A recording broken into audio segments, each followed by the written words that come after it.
live from the President's desk. I'm here with Father David Reilander, the President of Catholic Missions in Canada. Happy Lent to you. Yes, happy Lent. We're going to be going through what's new at Catholic Missions, talk about what Father David's been up to, and keep you guys all posted about what's coming up. So, maybe to start, what's something new that you've been doing? Something new is part of our stewardship program of going to large cities to meet with our donors. And the first one, Joe Gennaro and I did, was going to Edmonton and meeting with some of our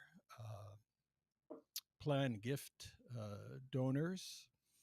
Kind of a restart after the pandemic to reconnect and to have a face to face with them. You went to Edmonton. And we asked the Eparch of Edmonton, the Ukrainian Catholic Eparch, if we could use his cathedral as a meeting place. Mm. And we made a small presentation to them and then offered them lunch. And they asked a lot of questions, kind of what's happening in the missions now and some of our projects. So we thought that was good, and we're going to be coming to other large Canadian Mm. cities. So if people want to host you or Joe, they can reach out to us. Yeah, they can reach out to us, but no one's in line. So Yeah. first, of course, we have to get the permissions of the bishops and archbishops to do that sort of thing. And then find a place where we can meet and do a lunch. And then we, as you know, you're the man who comes up with the list of the donors that we call and talk to. Great. What I heard from Joe that it was good food. yeah, it was very good food. The Ukrainian ladies were working overtime and making us pierogies, a favorite of mine. So Handmade pierogies. handmade pierogies. Whenever I go to Saskatoon, the sisters always give me pierogies. Mm. Great. Great. Fried in butter and crisped up onions with sour cream. Something to think about during the season of Lent. Yeah, during the season of Lent, that's right. So then you also went to, you were doing some parish visits. So most recently, during this Lent, we need to really get our awareness campaign up and running as we were doing prior to the pandemic. So I either contacted or was contacted by six parishes who asked for days of recollection, something we don't really hear a lot about anymore. And so I would go to a parish, do the weekend masses. Now it varies from parish to parish, but usually something maybe Sunday night to Tuesday or Monday night to Wednesday. Mm-hmm. I would do about an hour and a half talk on the theme of forgiveness and reconciliation. Mm. On it with mission like connections or Not really a mission connection, no, just the Catholic faith in general, and sort of helping people to understand, I think, properly the teaching of the church. A lot of people have some interesting ideas about sin and forgiveness and forgiving. And what it's really focusing on are the difficulties, the blockages in offering forgiveness and giving Mm. forgiveness, but also a proper understanding of Mm. God's expectations, the church's expectations. Older Catholics sometimes come in with a mindset of God as policeman, Mm-hmm. going back to the days of the Baltimore Catechism. Yep. Of course, uh, God is a loving God, and so kind of setting things in a proper perspective according to Vatican II. So that's people have misunderstandings of Lent in the similar vein where it's all about how to just not punish yourself, but like fasting is seen as like something I have to do in order to achieve something like salvation, but really, like I was reading something that Lent is like a time. Lent is Father's closing the door. Lent is sort of uh, like the focus is also on your charity towards other people, like almsgiving or what you're doing, what your actions are towards other people around you. So, um, three aspects of three components of Lent as a penitential time. One is to fast, Mm. two is almsgiving, and three is prayer. So these are the foundations in Lent of joining Jesus going into the wilderness for 40 days. Mm-hmm. The focus is not punishment, and that's kind of going back to that God is policeman Mm-hmm. Yeah, that's model. yeah. Uh, we go back to I just I just put this in my presentation. If it was Jeremiah, Ezekiel, I can't remember, render your hearts, not your garments. So when we came up in grade school, in Catholic schools, it was doing superficial surface things as we become adults. Yeah. The purpose is the inner change, not the outer change. So kids give up candy bars that they like. Uh, some adults carry that Mm-hmm. into later years, and that's not what it's about. If you're um, fasting, the sense of a sacrifice, the inner sacrifice, to be kinder, to love more, almsgiving, to help the poor, um, prayer, spending more time in prayer, focusing upon the suffering of the Lord. So it should be the change of the heart or the soul, whatever you want to call it. It's the inner change of coming closer to the Father. That's the purpose of these three components. And of Mm-hmm. course, during Lent, we also want to reconcile ourselves to one another and to the Lord. And so we should be spending time to make a good confession, but also to seek mercy of those that we have offended, but also to offer forgiveness to those who ask of it. And sometimes people can mix up the psychological aspects of the consequence of the offense Mm-hmm. and confuse them with the spiritual sides of confession. So forgiveness is a spiritual action. Mm-hmm. Now, when we forgive, we pay the debt of the other person as Jesus pays the debt for us. He died, we didn't. We are spiritually alive for the forgiveness of our sins. So when we forgive, we have to pay the debt of the other person, which basically means handling the psychological consequences of the offense. So someone insulted us, we have to do the ego work of patching ourselves back together, putting it in proper perspective, not saying, oh, the other person needs to be punished.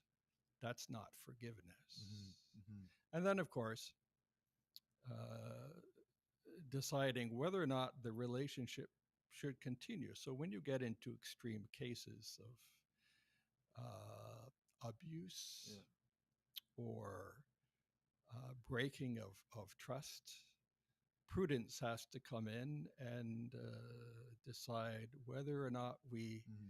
continue that relationship. In some cases, you don't want to Yeah. continue that. It wouldn't be good to continue that relationship. So that's in a nutshell. And of course, all that has to be unpacked, Mm-hmm. which happens in the days of recollection. Nice. So uh, I'm now this weekend going to Mary Mother of God Parish in Oakville, my home diocese of Hamilton. And then the Palm Sunday weekend, I fly to Victoria Okay. and do the recollection in my friend Father Jan's parish. He moved from Campbell River, now in Victoria. So if people want parish visits from Father Dave, they can contact us. They can contact us, but we can't get like 1,000 parishes calling us. But If you want yeah, to, they can. if The you, pastors can always yeah. contact us here at CMIC and arrange Mm-hmm. for a visit. Yeah, you can get a either some sort of a parish retreat recollection. I guess a recollection is basically like a mini retreat, sort of, or Yeah, yeah. Time to reflect from talks that I would give. hmm, nice, nice, nice. Well, what else is happening? Taste of Heaven is coming up. That's our gala. We don't have a guest speaker yet, do we? We do have a guest speaker, and that is going to be Bishop Bart Van Royen Oh, great. Okay. from the um, Corner Brook Corner Brook and Labrador, yeah. Diocese, Corner Brook and Labrador. Which you spent time in this past summer. This past summer, 2 weeks, and also last Easter, I went to the northern peninsula of the island, Newfoundland, up at the top Yeah. to a small place called Conch. Mm-hmm. That'll be a good perspective to get Bishop Van Royens because that's I guess the mission need is growing there. Like we've gotten more applications from them of late. We've gotten more It's a changing applications. area. Yeah, not so much uh, more change of bishop and my talking with the bishop Okay. and kind of kind of exploring what he can apply for. Yeah. Well, Eastern Canada, it's not people don't think of Eastern Canada when they think like northern remote communities, but Well, you, Newfoundland's pretty yeah, remote. but a lot of people don't. They think like St. John's. If you're being if you're gonna get an image of Newfoundland, Well, you don't realize how even St. John's is yeah the city is a mission. yeah a lot of people have to leave the island to go to post secondary education, for example, right? Or even getting work. A lot of people work out west and then return home. So it's not it's not a commonly thought of as a mission area, but it definitely is. I would think of it as a mission area. Yeah, yeah, for sure. Yeah, a lot of outposts Yeah. on the rock, um, and then you get into Labrador, and places are far apart, small places, um, and then going up the Great Peninsula. Those are all isolated communities. Mhm. You drive across Newfoundland and you're going through trees if you're not driving along the coast, Mm. far places, far in between where people live. Yeah. Mm. So he will speak at the gala, and we will also be presenting the St. Philip Neri Award, which we can't spill the beans yet, but We can talk about okay.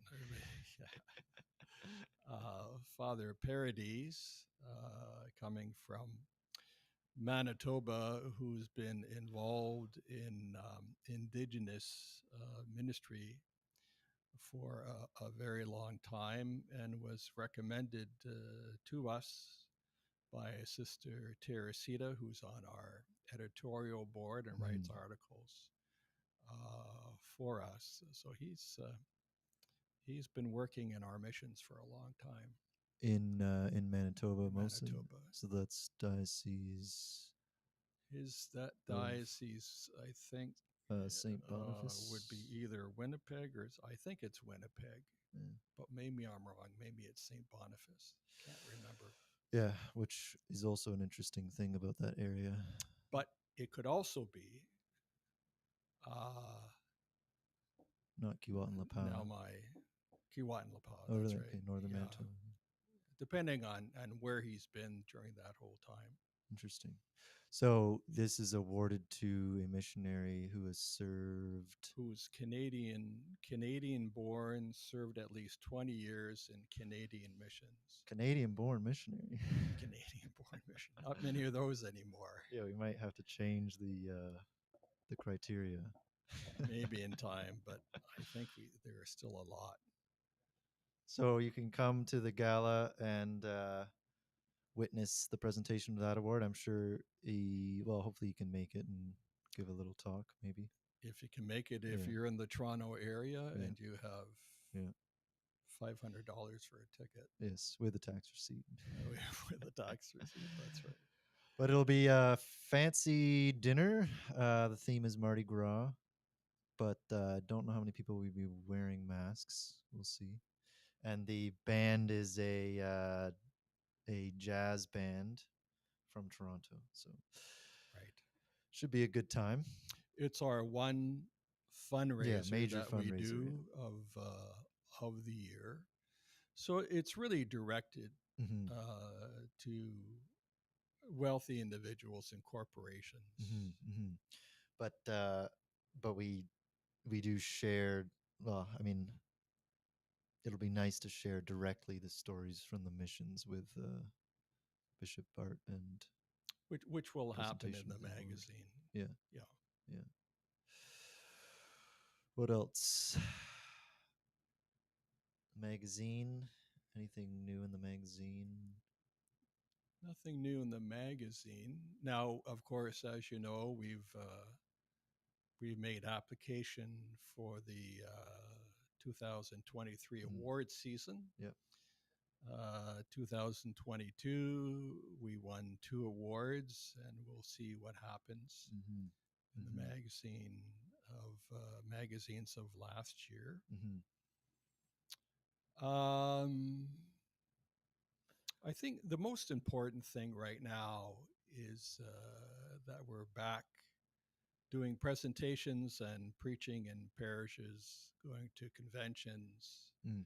Are you? speaking at Yeah. CWLs and KFCs. So getting front of mind again for people Sharing the realities of the missions. What are and some and the needs yeah, and the what are needs. some recent stories from missions? So there's been a significant change in the applications of the bishops who apply for our grants. When I first came 7 years ago, uh, we were dispersing about over 60% of our grants for missionary sustenance, so keeping the missionary in the field and everything that's necessary for that. That has now jumped to over Mm-hmm. 80%. Mm-hmm. Um, with the rising costs, uh, which begs the question of, it's always the question of, are we raising enough money? Where do we go to? Like, we're doing all that we possibly can and know in seeking funds. But I mean, the economy is slowly coming back, but slowly. And the cost of food is and gas Mm-hmm. is so expensive that Mm-hmm. it's hurting a lot of our donors. I foresee a time, probably in the not distant future, when all we can afford to fund is missionary sustenance. Mm-hmm. So travel and Well, travel would be living part of that, costs. but it would be building and property Mm-hmm. maintenance. Utilities. No, utilities part of missionary sustenance. It would be the religious education and sacramental programs, training for lay leadership in which missions. which isn't to say that's not being done, because when you're funding a mission, like when you're helping to support a missionary, they are doing that work directly in many While they're cases. It's doing just it, what our funding, when we say missionary sustenance, so it would be food, utilities, vehicle, travel, mhm. maintenance for a vehicle, that sort of thing. Yes, yeah. So, will we be able to fund, say, a broken window in the future? We can do it Hmm. now, but in the Hmm. future, or Hmm. a broken window. Let's be more realistic and say somebody's furnace shuts down and no longer functions, which is critical Hmm. in a lot of our missions. Then what are we going to do? Maybe we're not going to be able to Hmm. give a grant to fix it. Hmm. Hmm. We we had a story out of no, was it Manitoba? Let me check here. Did you see that in the Catholic Register? There's a parish that's reopened. Yes, with Filipinos coming. Yes. Yeah, so So, particularly the Filipino culture, a lot of it is Catholic, and they're they're coming to Canada seeking a new life, yet at the same time trying to support perhaps their parents or family back home. And I think a lot of people right across Canada, because I certainly see it, uh, Filipinos or East Indians, a large contingent in our mission areas, not only in our mission areas, in our yeah, parishes, yeah, even in the Toronto parishes, a large contingent of yeah. So, Filipinos. When I was in the Yukon, in Whitehorse, half my congregation was Filipino. yeah. So it's only a matter of time before Whitehorse becomes mostly Hmm. Filipino parishioners. So this story is they opened a church that had been closed for 13 years, uh, due to the increase in the population and the desire to have Catholic mass. And the priest who's assigned there was a seminarian that we helped pay for or fund, a bursary, seminary and bursary, A provided seminary. Yeah, Vietnamese seminarian. That's in southern Manitoba, so yeah, I'm not sure if that's St. Boniface or Winnipeg. yeah. It's a good question. But like in many ways, the support that people provide to CMIC, it can have like a trickle down effect for the Catholic community. Like for example, if you're helping to pay for a priest's new car, it just sounds like you're paying for a new car, but what that's allowing him to do is much more for the community as the priest. Yeah, and when we're looking at mission areas, usually it's not one single place Mm-hmm. that missionary is traveling around to multiple churches. Mm-hmm. Yeah, yeah, exactly. And then we had, I guess, a new bishop for the Ukrainian, or a new eparch for the Ukrainian Catholic Two. Eparchy of. Okay, So two. we had New Westminster Yeah. and Saskatoon, and don't ask me to repeat their names. But that's really fantastic. That's another community that's growing as well, with increase in Ukrainians coming to Canada from Ukraine. I know one of the projects we did last year was missionary sustenance for a Ukrainian priest who had come here to minister to the growing population. So, So that's it's also putting a huge burden on the Ukrainian parishes mm-hmm, of helping people to settle and finding places for them mm-hmm, and bedding and food and everything that goes along with welcoming someone who is fleeing a country.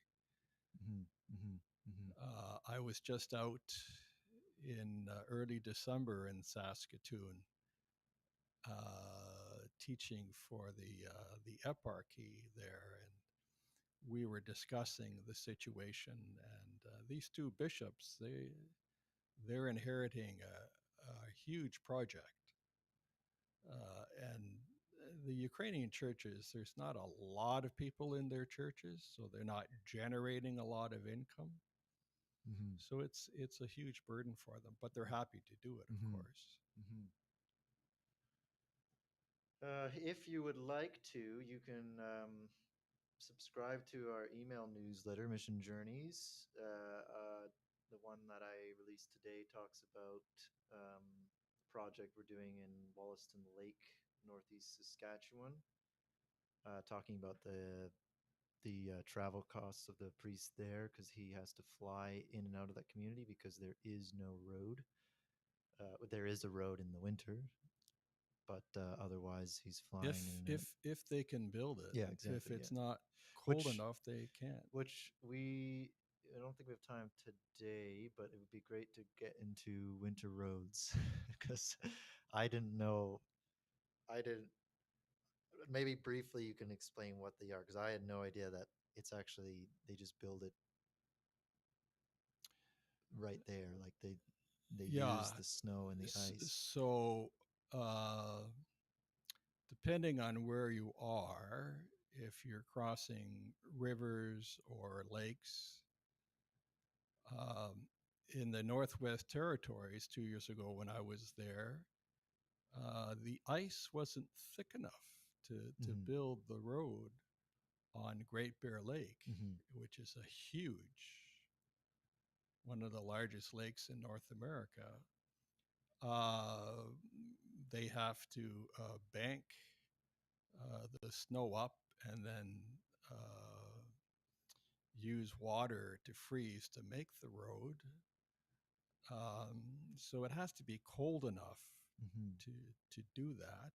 But it's not like there's a like it's not a permanent road. It has to be built It's every not year. no. Yeah. It's so they would have routes Yeah. through the Yeah. bush um, that you have to clear brush Yeah. and fallen trees or whatever rocks. So there's a pathway where the ground freezes, and then they make, as far as I understand it, they make embankments on either side, and they pour in snow and water, and it freezes. And of course, you run on studded tires, um, as I did in the Yukon, Mm-hmm. because we were always driving on ice in the Mm-hmm. Yukon. Mm-hmm.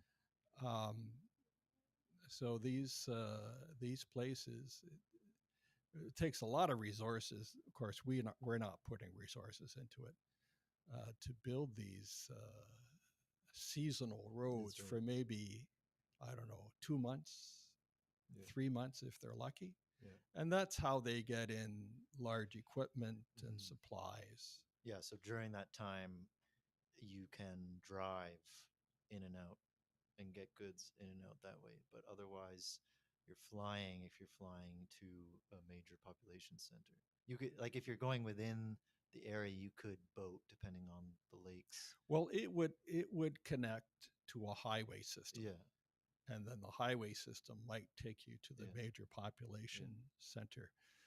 But this would be the time if you're building a church, Yeah. say, and you're using Yeah. prefab or roof trusses or Yeah. whatever, and you're bringing them up by tractor trailer. Yeah. Which That's how you can which do it. in this past year's application, Archbishop Chatelain said that the community built a new church for that in that or in Walston Lake.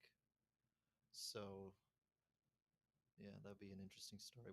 We didn't fund that; it was paid for by the community, but we do support. So they either flew in lumber Yeah. or they brought it up on an ice road. Mm. Cool. Well, I think that'll be it for today. We will go live again in about a month's time after Easter. So we wish everybody a blessed remainder of Lent and a happy Easter. And if you can, check out cmic.info/TOH to register for the gala, or cmic.info/donate to help support our Canadian home missions. Yeah, and if you can, get out the confession, Mm. renew yourself in the Lord, and be spiritual free for the Paschal mysteries at Easter. Mm-hmm. Yeah, it'll be a great celebration. We're looking forward to it, as I hope many of you are, and we will see you next time. Thanks for joining us. God bless everybody.